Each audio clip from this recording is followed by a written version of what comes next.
हे what's up guys, welcome back once again. तो आज की कहानी जो हम आपके लिए लेकर आए हैं वो कुछ अलग किस्म की है। चलिए कहानी की शुरुआत करते हैं बिना किसी देरी के। दो जुड़वा भाई एल्विस और लूकस जो अपनी माँ के पास आए हैं। वो एक एक्ट्रेस हैं और इन्हें छोड़ने आए हैं। अब इनके डैड जो बिना अंदर आए बाहर से चले जाते हैं। दोनों भाई अंदर जाकर अपनी माँ को ढूंढना शुरू करते हैं, लेकिन वो उन्हें कहीं भी दिखाई नहीं दे रही थी। ये दोनों भाई बड़ी ही उत्सुक के साथ उन्हें अंदर इधर उधर ढूंढने में लगे हुए। इस दौरान उनका रूम पूरा बिखरा हुआ है, जैसे कि किसी ने कुछ देर पहले यहाँ पर भयंकर तबाही मचाई हो। तभी अंदर से आवाज आती है, मॉम इन्हें दिख गई, जिन्होंने फेस पर मास्क लगाए।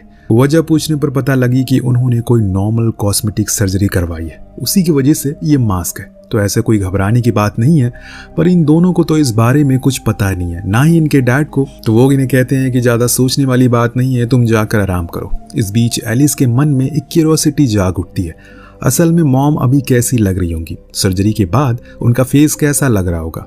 तो लूकस कुछ ज़्यादा ही भयानक एक्सप्लेनेशन देने लग गया, जिससे कि उन दोनों में बहस होने लगती है। इस चक्कर में वहाँ मॉम को आना पड़ा, जिन्होंने दोनों को इस घर में रहने के रूल्स बता दिए, जैसे किसी को ज़्यादा ज़ोर से चिल्लाना नहीं है उनके रूम में या फिर ऑफिस में आना नहीं है, और हाँ पर्दे बंद करके रखना है, क्योंकि उन्हें डस्ट से दूर रहना है अभी सर्जरी की वजह से, इसीलिए अब तुम लोग बाहर जाकर खेलो। ये सुनते ही लूकस तो बाहर चला गया, लेकिन एलिस वहीं रुका रहा, क्योंकि उसे अपनी माँ को एक पेंटिंग दिखानी थी, जो कि उसने खुद बनाई है, जिसे आप खुद देख सकते हैं। शायद डैड मिसिंग है।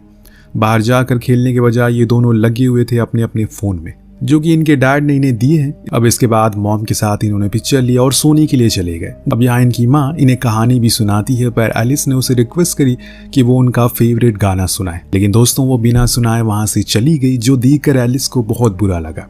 पर उसने सोचा कि शायद उन्हें मिले हुए काफ़ी समय हो गया, अब वो हमें पसंद नहीं करती है। पर लूकस को ऐसा नहीं लगता, शायद वो सुनाना भूल गई हूँ, इसीलिए वो दोनों ही गाते गाते सो गए, जो बाहर खड़ी मॉम सुन रही थी। सभी के सो जाने के बाद हम एक हाथ को देखते हैं जो कि लुइस के पास आता है, और फिर तभी सुबह हो गई। पर अभी भी एलिस उसे बात को लेकर परेशान है, जो कि रात में हुई थी। लेकिन लूकिस उसे बाहर चलने को कहता है ताकि वो दोनों यहाँ थोड़ा खेल सके। ये बाहर चले गए, जहाँ पर इन्हें घर से कुछ दूरी पर एक हट मिलता है, जिसके अंदर जाने के लिए मॉम ने इन्हें सख्त मना किया है। लेकिन इस चीज़ के लिए मना किया हो, उसे करने में और मज़ा आता है, ये तो आप जानते ही होंगे। तो इन्होंने भी यही किया। लूकस ने जिद की कि हमें अंदर जाना चाहिए। लुइस भी इसकी बात मान लेता है। फिर दोनों अंदर गए, जहाँ उन्हें अपने कुछ पुराने खिलौने मिले, जो देख लूकस काफ़ी खुश होता है। तभी उसे बाल्टी में खून से सने हुए कपड़े भी दिखे, सामने ही लकड़ी में छेद, जो उस बात से बेहद डरा देती है।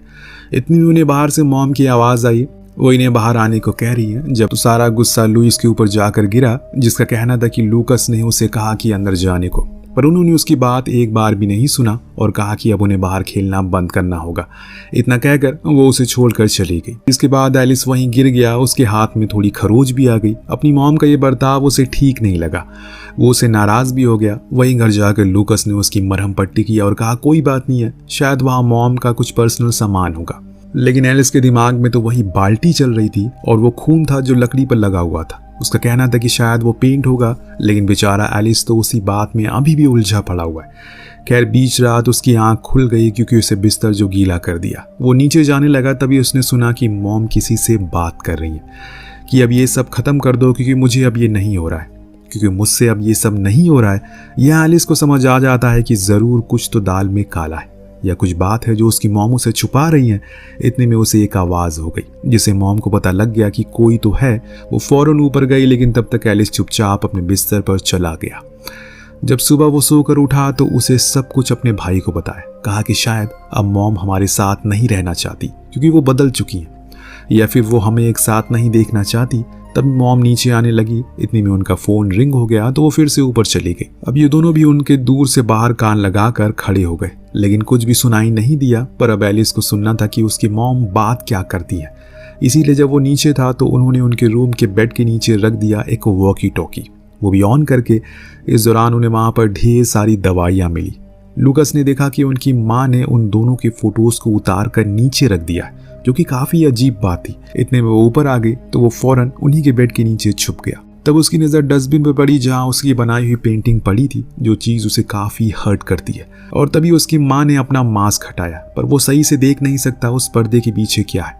तभी मॉम को दिख गई डस्टबिन में वही पड़ी पेंटिंग, जिसको उन्होंने इस बारी बुरी तरह से फाड़ दिया, जो देख एलिस बेचारे का दिल टूट गया। अब वो किसी तरह से नीचे पहुंचता है और सारी कहानी अपने भाई को बताता है। उसने कहा कि शायद ये हमारी मॉम है ही नहीं, क्योंकि वो जो कुछ भी हरकतें कर रही है वो हमारी माँ ने कभी नहीं किया, जैसे कि स्मोक करना, गुस्सा करना, जिससे कि अब इन्हें पूरा यकीन हो गया है कि वो कोई और औरत है।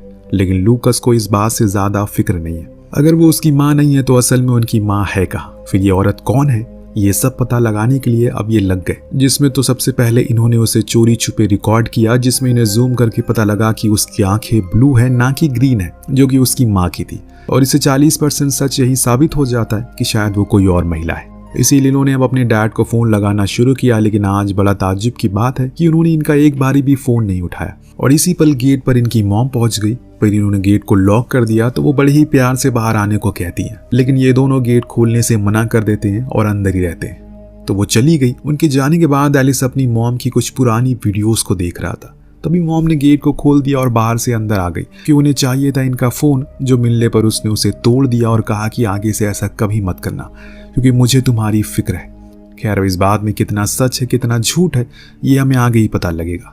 इस बारी दोनों भाइयों ने गेट को अंदर से ही लॉक कर दिया और उस पर कुछ भारी सामान भी रख दिया, क्योंकि ये दोनों ही उसके बर्ताव से बहुत ही ज्यादा डर चुके हैं, जिसके चलते अब दोनों बारी बारी पहरेदारी भी देते हैं, सुनते रहते हैं कि मॉम क्या बात कर रही है, जिसमें अभी तो फिलहाल वो रो रही हैं और इस चीज को ल्यूकस वॉकी टॉकी में सुन रहा है। पर जब पहरेदारी की बारी आई एलिस की, तो वो वॉकी टॉकी में आवाज आना बंद हो गई।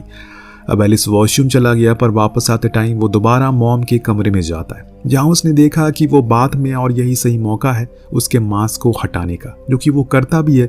लेकिन तभी वो उसे देख लेती हैं और फिर क्या था, उसे बहुत मारती हैं और कहती हैं कि वो अपनी मॉम के साथ ऐसा नहीं कर सकता। लेकिन एलिस तो बार बार उसे यही बोलता है कि वो कोई और औरत है, वो कोई और औरत है, क्योंकि उनकी मॉम कभी ये काम नहीं करती। जो सुन उन्होंने उसे एक जोरदार थप्पड़ जड़ दिया। फिर ले गई वॉशरूम में, जहां उसे तब तक ठंडे पानी से नहलाती रही जब तक उसने ये नहीं कह दिया कि वही उसकी माँ है। ये सारा सब कुछ बाहर खड़ा ल्यूकस देख रहा था, पर वो अंदर नहीं गया, क्योंकि अब उसे भी डर लगने लगा है बहुत ही ज्यादा। इसके बाद हम देखते हैं कि वो अपना स्किन केयर कर रही थी, तभी उसके पैर के अंगूठे की साइड की स्किन फटने लगी। उसने उसे उखाड़ दिया, पर वो इतने ज्यादा उखड़ गई कि कुछ ही देर में वो बिना स्किन के हो गई। तभी ल्यूकस की आंख खुल गई, क्योंकि वो उसका एक डरावना सपना था। पर अभी ने यहाँ से निकलना होगा, इसीलिए उसने अपने भाई को उठाया और कहा कि चलो अब समय नहीं हमारे पास। दोनों ही भारी तूफान में कुछ बने एक घर में गए और दरवाजा पीटने लगे, लेकिन वहां तो कोई भी नहीं था जो इनकी मदद कर दे। इसीलिए दोनों वापस घर जाने के बजाय उसी घर में जाकर लेट जाते हैं। लेकिन अब एलिस को फिक्र थी कि उसकी मॉम आखिर कहाँ होंगी अगर उन्हें कुछ हो गया। पर लूकस अपने भाई को हिम्मत देता है कि उन्हें कुछ नहीं होगा, अगर कोई मुसीबत आए तो वो साथ में उसे लड़ेंगे। ये सुन एलिस को थोड़ी बहुत हिम्मत मिलती है। जब उसकी आंख खुली तो वहां पर ल्यूकस नहीं था। अब तो मॉम भी आ चुकी और इस बारी तो उनकी माँ की पूरी स्किन उखड़ी हुई है, जो देखिए दोनों डर गए। रुकिए, ये बस एक एलिस का एक डरावना सपना था। खैर, वहां पर पुलिस आ चुकी है और ये हकीकत है जो इन्हें ले जाकर वापस इनकी मॉम के पास छोड़ देती है, जो घर के बाहर खड़ी थी, वो भी बिना मास्क के। वो कुछ उनकी मॉम की तरह लग रही है, लेकिन वही थी, अब ये इन्हें पक्का पता नहीं है। खैर, अब दोनों पुलिस वाले थोड़ा सवाल जवाब करते हैं, जिसका कैरोलिना सही से जवाब देती है और ऐसा दिखाने की कोशिश करती है जैसे कि इन दोनों बच्चों ने उसे बहुत तंग किया है। वो अकेले उन्हें संभाल नहीं पा रही है। जो सुन वो पुलिस वाला भी मान गया और वहां से चला गया। इसके बाद कैरोलिना ने दोनों भाइयों से बात की, अच्छे से समझाया कि वो ही उसकी माँ है, लेकिन सर्जरी के बाद थोड़ी बहुत बदल गई है, तो अब वो ऐसा कभी कुछ ना करे।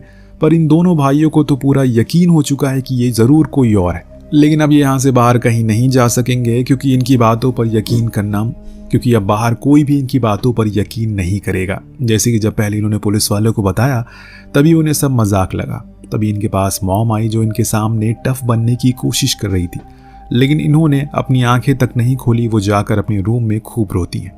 समय बीत जाने के बाद ये दोनों गैराज की ओर चले गए, लेकिन इस बारी भागने के लिए नहीं, बल्कि कुछ और करने के लिए, जो चीज़ हम सुबह देखते हैं। दोनों भाइयों ने कैरोलिना को रस्सी से बांध दिया बेड पर, उसी हालत में जिसमें वो सोई थी, जिससे कि अब वो बेहद ही परेशान हो गई है, बार बार ये कहती हुई कि वो ही उसकी मॉम है। लेकिन एलिस मानने को राजी नहीं था, इसीलिए उसने सोचा कि अब शांत होकर काम निकालना पड़ेगा, वरना वो ऐसे उसे बांध देंगे। तब एलिस ले आया अपनी मॉम की पिक्चर को और कहा कि इसमें उनकी आंखें ग्रीन है, लेकिन उसकी आंखें तो ब्लू है। तो उसने जवाब दिया कि वो एक एक्ट्रेस है और शूट के दौरान वो अलग अलग किस्म के लेंसेज को पहनती है, कुछ अभी भी उसकी पर्स में पड़े हैं, पर एलिस उसकी बात से राजी नहीं था। उसने अब उनसे बदला लिया ठंडा पानी डालकर, पर यह सब लूकस को सही नहीं लग रहा है। इसीलिए वो कहता है कि हमें यहाँ से चले जाना चाहिए, लेकिन एलिस नहीं जाने वाला जब तक उसे अपनी माँ के बारे में सच्चाई पता ना लग जाए, वो कहाँ पर है। इसीलिए उसने फिर से कुछ सवाल किए, जो सुन अब कैरोलिना रोने लगती है, जिससे एलिस भी शांत हो गया, जिससे अब उसे कहीं ना कहीं लगने लगा है कि यही उसकी मॉम है। अब है तो वो बच्चा ही, लेकिन ल्यूकस तो अभी भी उसे समझ नहीं आ रहा है कि वो क्या करे, क्योंकि वो उनकी पर्स चेक कर चुका है और उसमें कोई भी लेंसेज नहीं मिले, जिसका ये साफ मतलब है कि वो झूठ बोल रही हैं। तो अब एलिस भी लूकस की बात में आ गया, वहां से जाने लगा। पर इस बीच उसे मॉम ने आवाज लगाई और कहा कि कम से कम उसका एक हाथ तो फ्री कर दो, जो कि वो कर भी देते हैं। लेकिन तभी वहां ल्यूकस आ गया, जिसने तो उसके मुंह पर भी टेप लगा दिया और वहां चलने को कहा। दोनों ही सामान लेकर निकल लिए। तभी गेट पर वही दोनों पुलिस वाले आ जाते हैं, लेकिन ल्यूकस ने उन्हें यह कहकर वापस भिजवा दिया कि अभी मॉम नहीं है। दिन वो कार में वेट करने लग गए। पर इस बीच एलिस एक बार खुद की संतुष्टि के लिए मॉम की पर्स फिर से चेक करने जाता है, जहां उसे वो लेंसेज मिल जाते हैं, जो देख वो फौरन ऊपर गया और अपनी माँ को आजाद कर देता है। पर उन्होंने उस पर जरा भी गुस्सा नहीं किया। तभी गेट पर ल्यूकस आ गया, लेकिन एलिस ने उसे अंदर आने नहीं दिया। तब कैरोलिना ने कहा कि ल्यूकस के साथ कुछ गड़बड़ है, तुम्हें इस बात के बारे में पता लगाना चाहिए। इसीलिए वो उसे लेकर उसी ओल्ड कॉटेज में गई, जहां खुलता है इस कहानी का पूरा प्लॉट। असल में ये वही जगह है जहां पर आज से 3 साल पहले खेल में एलिस ने लूकस को शूट कर दिया, और तब से वो उसे हर जगह इमेजिन कर रहा है। उस हादसे के बाद से उसकी माँ भी डिप्रेस हो गई, और हाँ, यही उसकी असली मॉम है। यानी कि अभी तक जो कुछ भी चल रहा है वो सब कुछ उल्टा था। यानी कि जिसे हम हीरो समझ रहे थे वो था विलन, और जो कि विलन था वो था हीरो। लेकिन अभी भी एलिस सच को मानने को राजी नहीं है। पर कैरोलिना उसे बार बार सच से रूबरू कराने की कोशिश में लगी है, क्योंकि उसकी वजह से वो भी परेशान हो चुकी है। पर एलिस तो अभी भी अपनी आंखें नहीं खोल रहा है। पर जब ये सब उसे बर्दाश्त के बाहर हो गया, तो उसने अपनी मॉम को धक्का दे दिया, जो जाकर नीचे गिर गई। वहीं एक भयानक तरीके से उनकी मौत हो गई। लेकिन यही सब कुछ खत्म नहीं होता, क्योंकि तभी लग गए उस कॉटेज में आग, जिससे कि उसकी मॉम पूरी तरह से जल कर भस्म हो गई। पर एलिस बाहर आ गया, जहां उसे कोई मिला जो कि उसका बहुत ही करीबी था, और वो थी उसकी मॉम। जी हाँ, जो अब उसे ल्यूकस की तरह ही दिखाई देने लगी हैं, और अब हमेशा उसके साथ रहेंगी। जैसा वो कहेगा वैसा वो करेंगी, उसके हर कामों में उसकी मदद करेंगी। अगर किसी ने कुछ गलत किया तो वो भी उसे अपनी मॉम और ल्यूकस के साथ ऐसे ही देखा करेगा। फिर कुछ इस तरह से इस कहानी का यहीं पर एंड हो जाता है। वेल, आपको कहानी कैसी लगी हमें कमेंट करके जरूर बताएगा। मिलते हैं अगली वीडियो में। Thank you so much watching. Peace out.